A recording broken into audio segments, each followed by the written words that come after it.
What's going on, you guys? My name is Rage, and we are back today once again with another Incursion Raid difficulty 3 update. So this was the first run that our alliance did. I wanted to go extra hard just to see if my roster could handle it.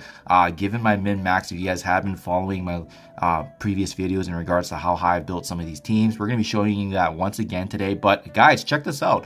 I really wanted to personally push myself because first and foremost, can I do all the nodes if I really wanted to? And as well, did I need to bring up any teams and characters? And, you know, funny enough, I can confirm since the video I made yesterday, I absolutely changed nothing within my roster. So you see a lot of back and forth between how high you need to build these characters and teams. But guys, I'm telling you right now, understanding how to play the node is extremely important. And it's not even TCP driven at all, as I'll show you next. But yeah, it's really crazy, guys. I have all the recordings made. I just need to put the content together. But I actually single-handedly soloed every single node here, as you can see, all the way into bio. Bio boss is typically where I need to synergize. But you can see all of Mystic, all of Tech.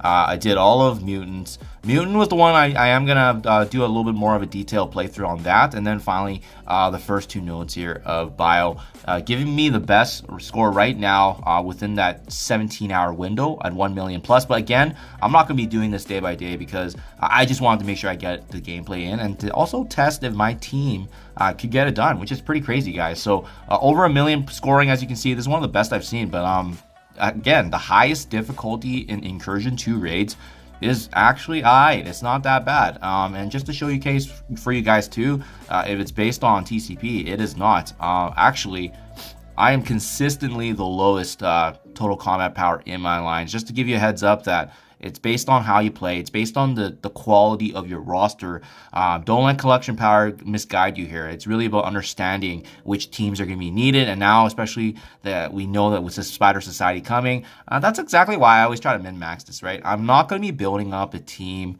that doesn't need to get invested in. So a great example, I think, is a huge sunk cost investment is the Invaders, right?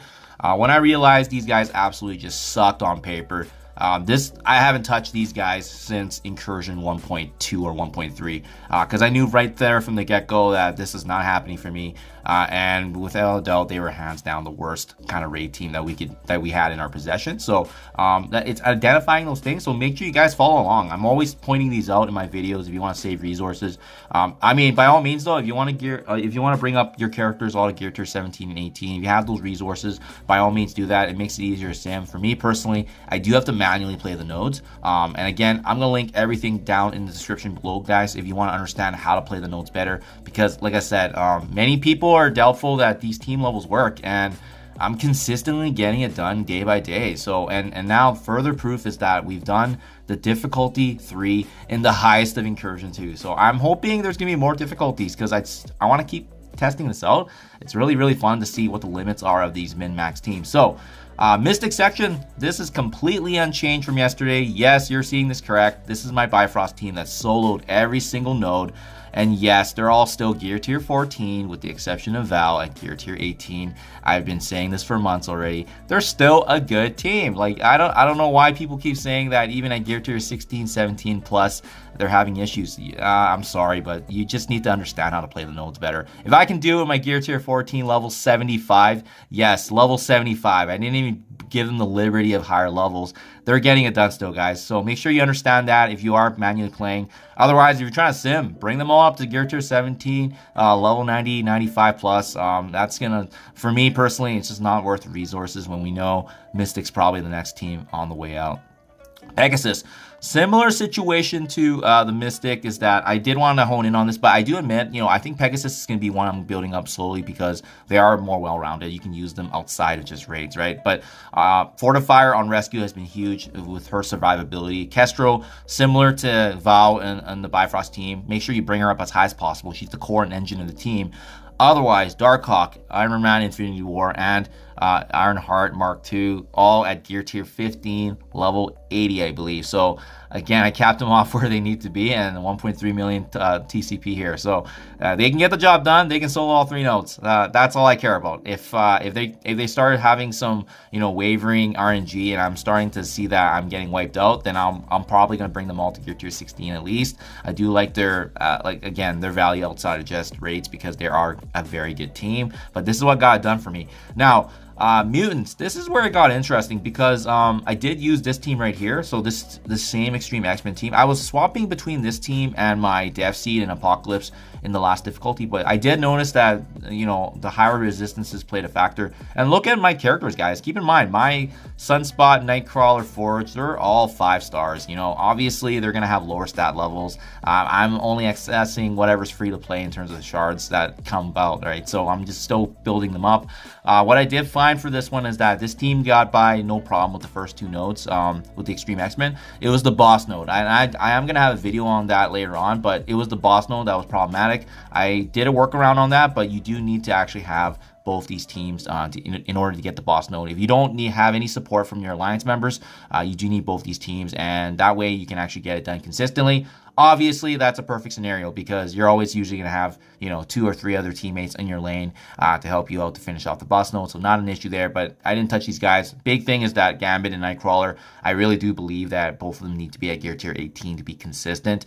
The amount of resistances that we're up against, and maybe it's just because my Nightcrawler is lower on the star level, but we're going to see that hopefully improve as I get more stars of him, especially with the higher reds. But yeah, Forge is another important part of this team as well. If you don't have him built up, your team will likely fall apart. You need his buffs. Obviously, his revive is going to be huge, especially in that boss node. And then finally, the first 2 nodes, definitely possible with Hive Mind. Now, I found with this 1.4 million team, I was having issues actually getting consistency. So what I did is actually again, I'm going to have these videos out later on, guys. For the time being, I'll link all the previous guides, so that way you guys can see how I accomplished 2.1 and 2.2, same strats. But 2.3 changed up a bit, because I noticed that some of my abilities weren't landing, and also you just need to have Hive Mind higher up, and most of my characters aren't maxed on, with the exception of Void Knight and Gwenom. I do plan on bringing Red Goblin up too, because those 3 are really the core of this team. So for me, when I was attempting these first 2 nodes anyways, I actually brought in Super Scroll. I have the gameplay for that as well, but I found that Super Scroll made it more consistent, because he brought in some additional damage and burst that we needed, and I did swap out Venom for that. So that was nice to see that it's more consistent, less on RNG if you do have Super Scroll. If you just have Hive Mind, they can get it done, but once again, if you're planning to sim the nodes, you're going to need a higher team than what I'm showing on screen. You're going to need to understand the nodes better if you don't have at least 1.8 plus the 2 million. So there you guys have it. Lowest TCP in the alliance here.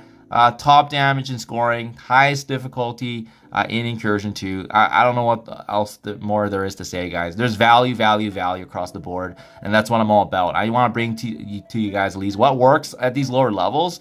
Now that we kind of seen what's possible, even like I said, the Bifrost team is just a hilarious example, because hearing about so many folks getting their team to gear tier 16 and 17, and I'm just rocking it with the gear tier 14. Absolutely bonkers, guys. Hope this helps you out. Let me know what you think in comments below. Always a great time to review this. Thank you, and I'll catch you guys in the next one.